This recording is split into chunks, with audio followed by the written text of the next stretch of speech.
Rhetoric tells us that when you do anything as an advocate in a courtroom setting, in an arbitration hearing room, in any setting where you're trying to persuade, you want to start with an important point and end with an important point.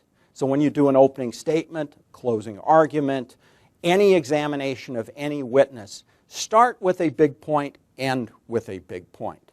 For an example, in an opening statement, instead of starting with a civics lecture where you're talking about yourself and what an opening statement is, that it's not really evidence, so you can quit listening to what I'm about to say, you start with maybe a story about your client. Helen Darngood was a successful business person. After she got hit by that truck, she lost all of that.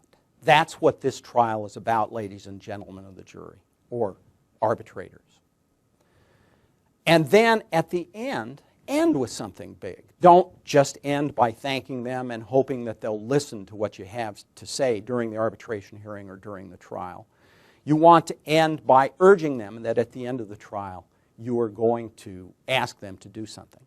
This principle also applies to every examination that you do, whether it's a direct examination or a cross-examination. Start with your big point, end with a big point or an important point.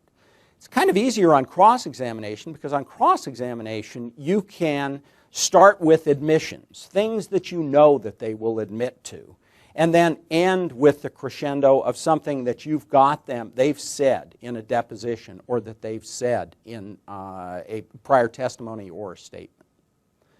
The closing argument is same. You bookend it. Start with something big, tell your story, end with whatever you're asking the judge or the arbitrator or the jury for.